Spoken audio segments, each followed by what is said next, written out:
Hey, Justin. Hi. Well, it's been 12 nights that U.S. has been attacking Iran.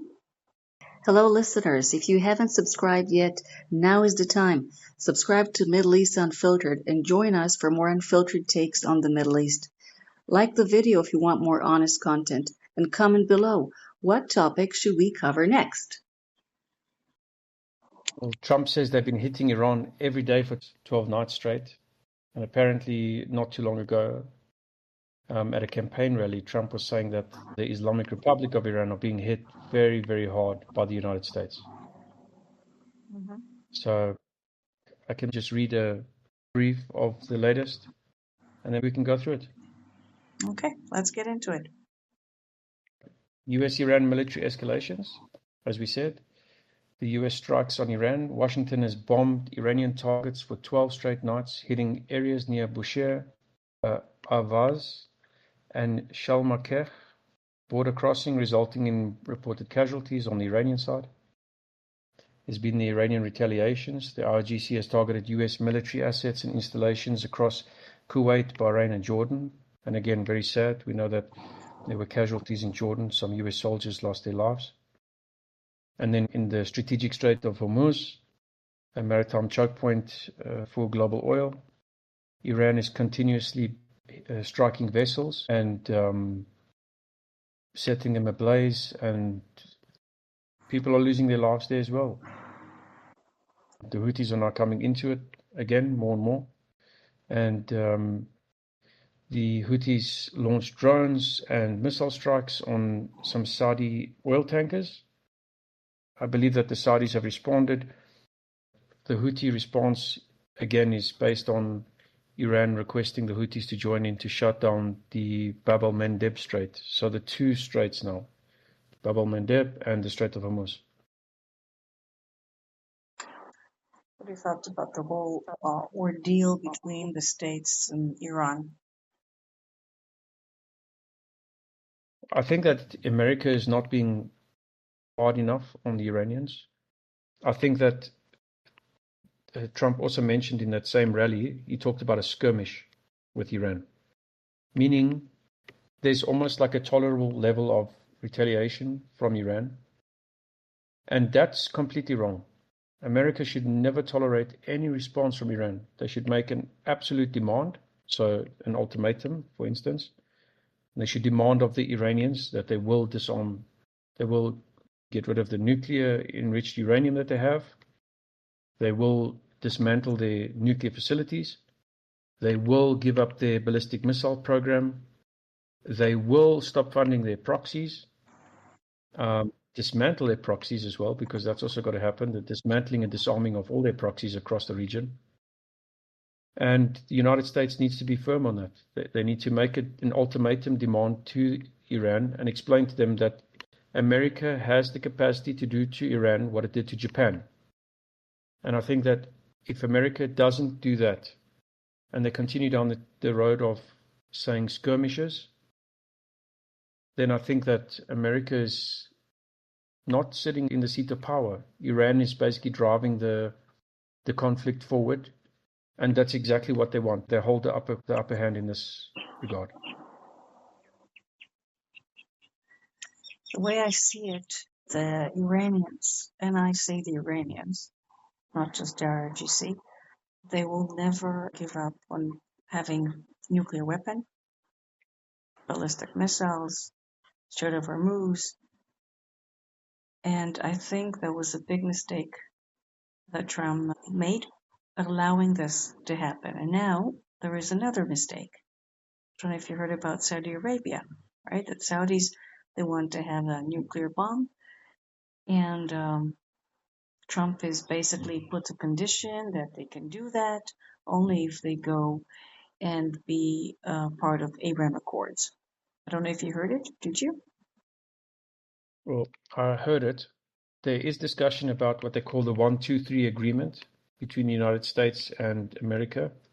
And a short while ago, Trump posted and said that the main issue about that agreement was that Saudi Arabia would not be allowed to enrich any uranium on their own territory, and that any enriched uranium would be purchased from the United States and would be strictly for civilian purpose.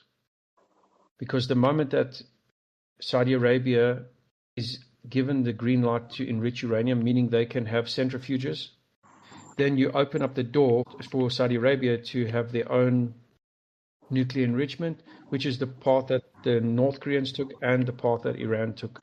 And this is why America is saying that the only condition that Saudi Arabia will be allowed a nuclear program is if they join the Abraham Accords. It will never happen. That shows me that as a West is clueless of Islam. Because let's say they say yes, okay?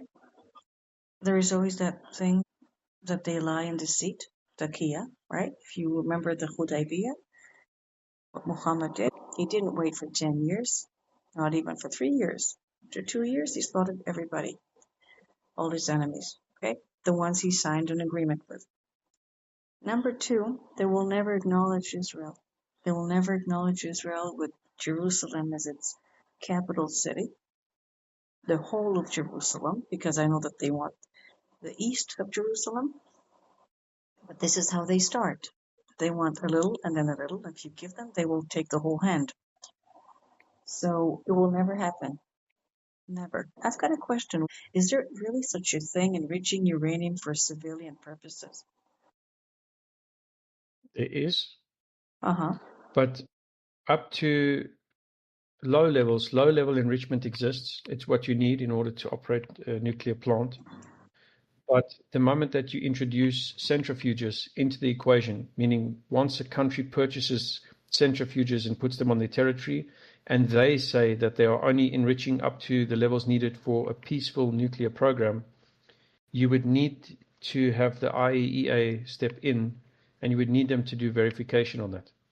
So you go down exactly the same road, again, that North Korea went down, that Iran went down, and we would be basically in the same position with Saudi Arabia that we are in with Iran.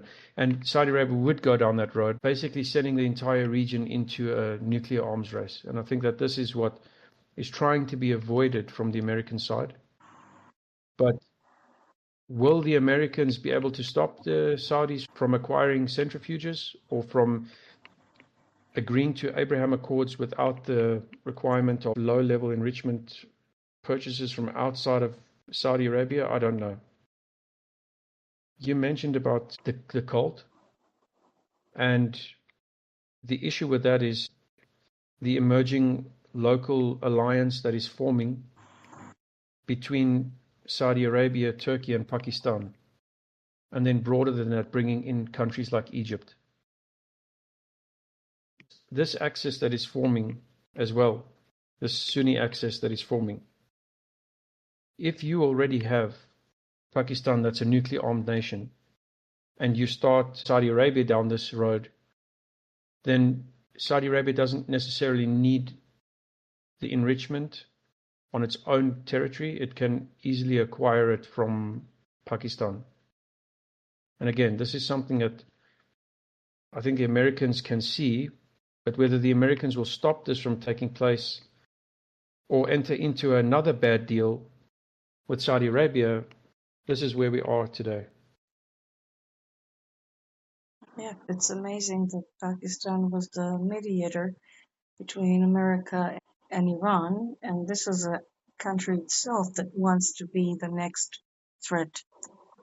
Yeah, it's going to be a long, hot summer. Well, we just have to wait and see.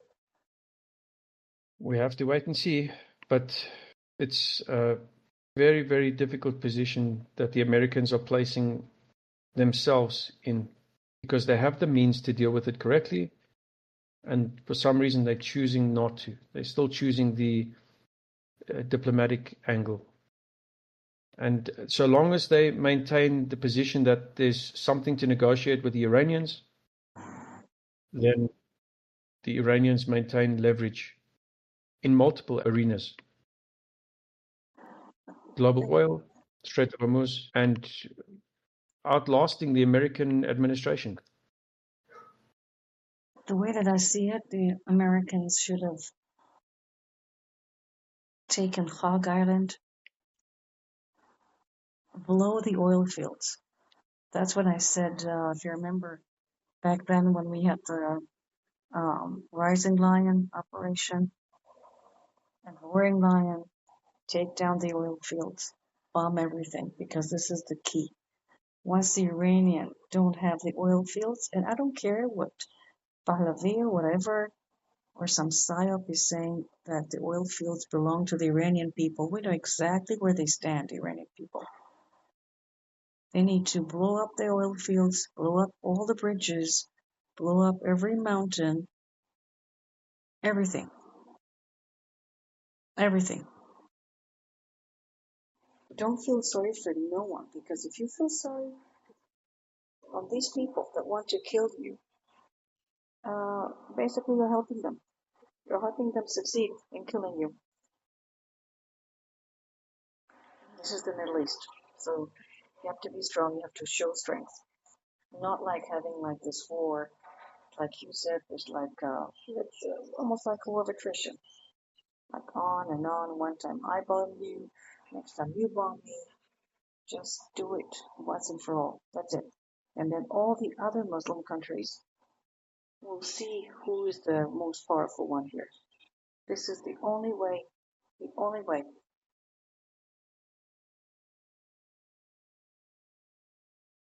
Justin, thank you. Thank you very much. Yeah.